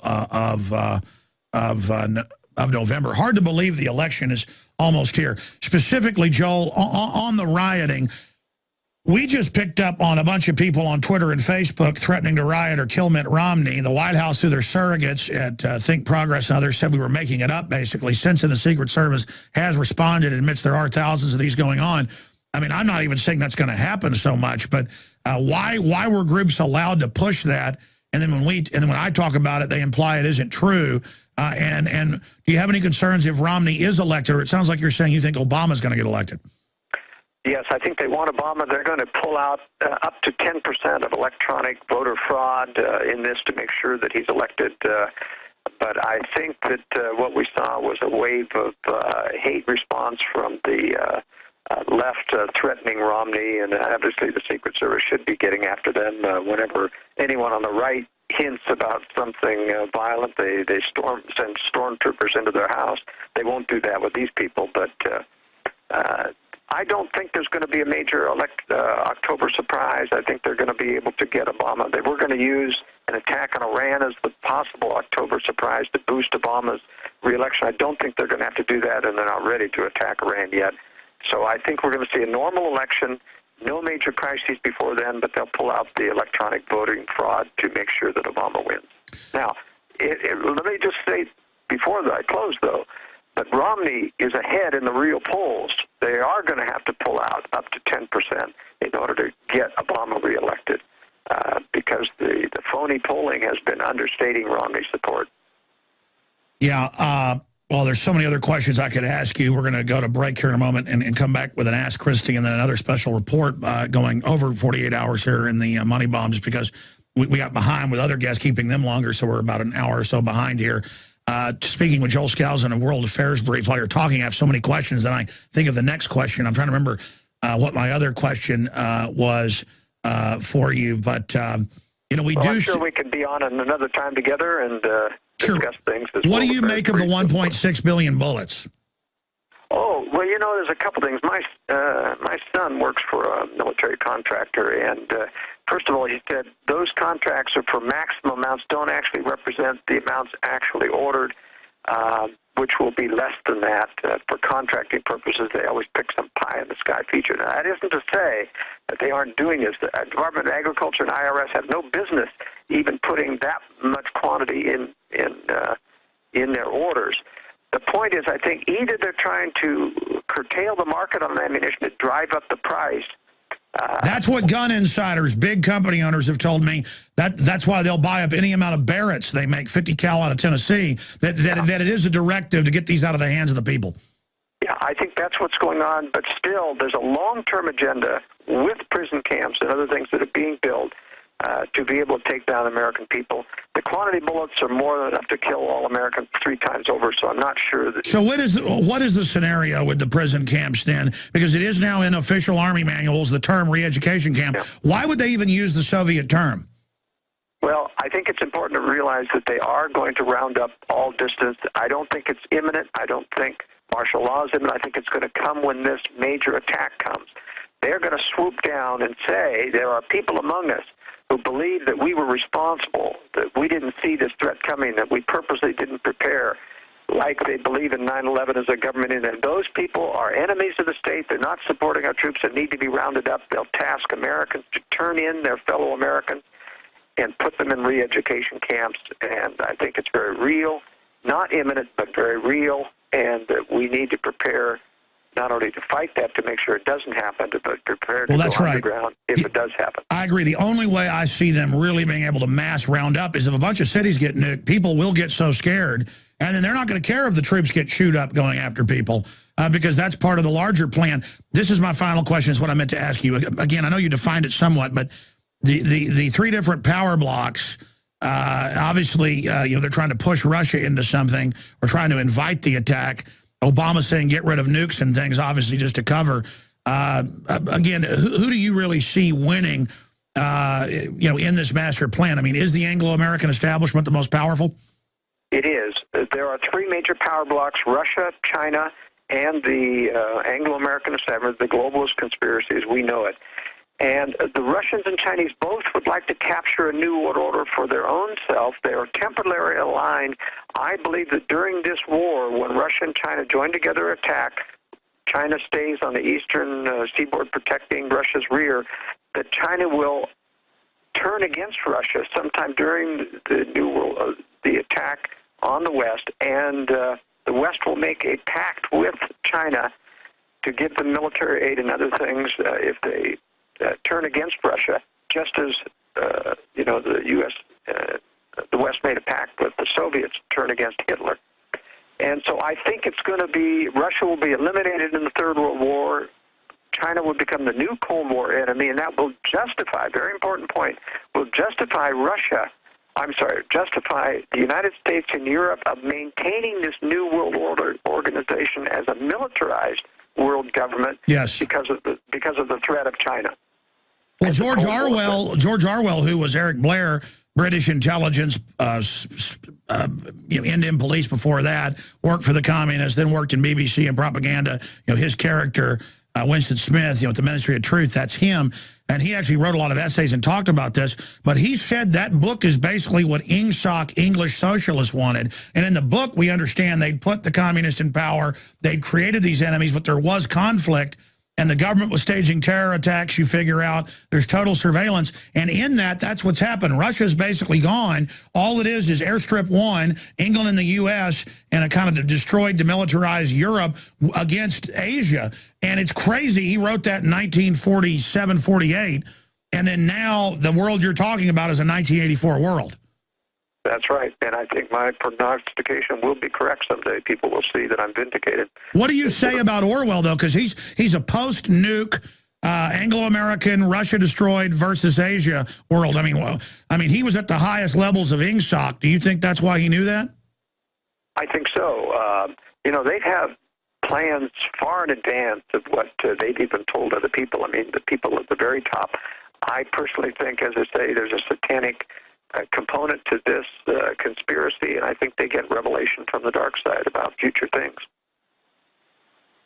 Amazing. All right, Joel Skousen, and I'd like to talk to you soon. In fact, maybe during this break I'll come out and ask you about that video project. That's exciting. I'd like to work with you on that. That's a good idea. Great. And I want to see what you think of this project. We're going to send you a disc, Monday, because these just came.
The Iran attack has been postponed, according to my sources in Israel, at least 3 months because of the fact that Syria is a tough nut to crack and it's taking longer to destabilize than they had thought. That the Syrian rebels are not doing a good job. They just recently agreed to a centralized command. They had to have arms twisted to do that. Same problem in Libya, where you brought in a lot of terrorists that the West controls, and they more or less control them. They control them at the very top. They don't control a lot of the actual terrorist personnel, and so there's a lot of infighting that has occurred. We've seen that in Libya, where things got out of control. The Libyan Muslim Brotherhood did not, in fact, as they thought, control the various militia groups. One of those groups attacked the American embassy. There has been a lot of bad blood in the State Department with the fact that security was requested and denied for these. So it may appear in conjunction with this video, which clearly was a provocation, the video that was produced in California under very suspicious circumstances, that was apparently a provocation that was shipped specifically to Libya and shown to these militia groups in order to try to incite the kind of unrest against America that we're seeing there. Now, part of this has to do with what I call the phony Muslim Brotherhood threat agenda. Nothing is more symptomatic of that than Glenn Beck's new documentary called The Project.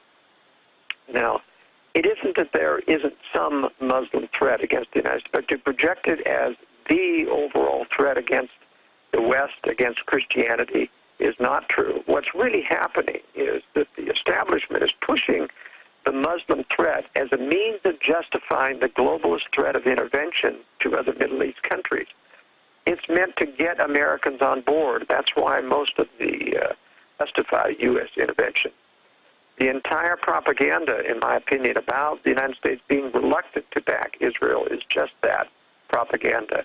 We've known as far as 2004 that the United States, through its globalist network in the city of London and elsewhere, has been talking about trying to get Israel to attack Iran.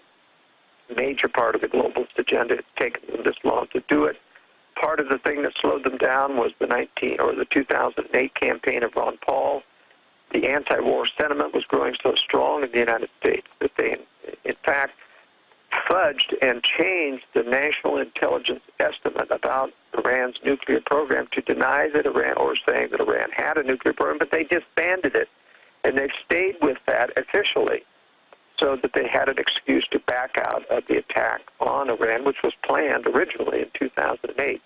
Now aircraft carriers and other armaments are amassing again. But once again, as I said, my sources indicate the attack has been put off for about 3 months so that Assad could be taken down in Syria.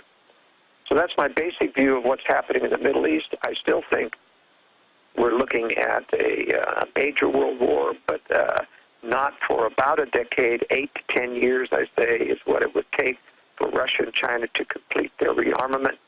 As I covered in the World Affairs Brief recently, it's a major turning point in Russia as they've decided to forego any more aid under the nuclear or the non-Lugar nuclear anti-proliferation legislation, which has provided millions and millions of dollars to Russia to dismantle their older nuclear systems. What the United States doesn't know is that all of those nuclear warheads dismantled from those weapon systems were given back to Russia. We even built Russia a state-of-the-art nuclear refurbishing warhead plant at Mayak. This is all near the Christian televangelical organizations are pushing the Muslim threat through video and special documentaries. That's why Glenn Beck came out of it. But what happened in this supposed Swiss document that was uncovered was a major plan in which the Muslim was going to infiltrate the West and take over, sabotage all of its institutions, and destroy the West and create a new Ottoman Empire. This simply cannot happen. The Muslims have never been able to produce a major weapon system on themselves, and terrorism alone has never taken down a nation. You have to have major weapon systems that, frankly, only Russia and China contain right now that are capable of taking down the West. And that's why I'm saying that the Muslim Brotherhood threat is a red herring. Now, it's true that there is some threat there, and most of that threat is, as Ron Paul said, because we continue to provoke it. The United States runs false flag operations in these countries, like that video that was meant to provoke unrest and hatred against American embassy. But the purpose of this is not because that is of provoking the Muslims. It's not because they are intended to become the spear of the threat. They are intended to simply justify in the Americans' mind the fact that we need to keep intervening. And that's what Mitt Romney has bought into with all of his neocon advisors that surround him. But it is not the threat. The real threat is Russia and China. And how does this play into the Russia and China threat, that is the takedown of Iran? Iran is part of a systematic program, like Iraq, of targeting Muslim countries so that they create hatred against the West, building a reputation of the United States as the bully of the world. And the purpose is to take some of the major constituencies that used to be supporters of the old Soviet Union, that is the Slavic people and the Muslim people were the major constituents, and turn them into hatred against the West. That's the reason, for example, in the intervention in the Balkans, why the United States went after civilian infrastructure in Syria, taking down bridges, hospitals, schools, televisions, radio stations, power plants.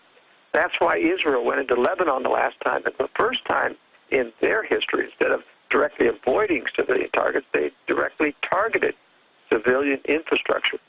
Part of this, I believe, is it's hard for Americans to think about this type of philosophy engulfing America, but it really is an Hegelian dialectic that you're creating conflict, you're creating hatred against your own nation. And for what purpose?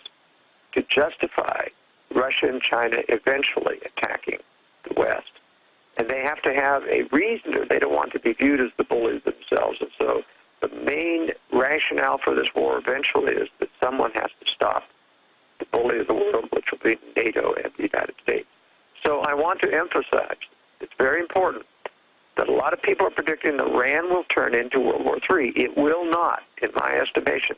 Iran is meant to be, the Iran war and the Syria war is meant to cause a major Middle East war, which will rearrange the entire structure of the Middle East and give the United States and Israel complete dominance, as well as building hatred among the Muslims. But it will not turn into World War III. None of the actors in the Middle East have the power of striking the West and the Middle East.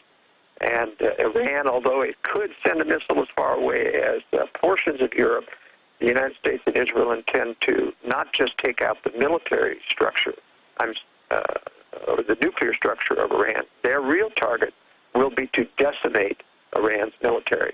It won't be simple. It won't be easy. There's going to be a bloody nose to the West. But the United States has put troops in harm's way, still in Iraq, still in Afghanistan, and surrounding in Bahrain and various other Middle Eastern countries, specifically to make sure they do get a bloody nose to judge.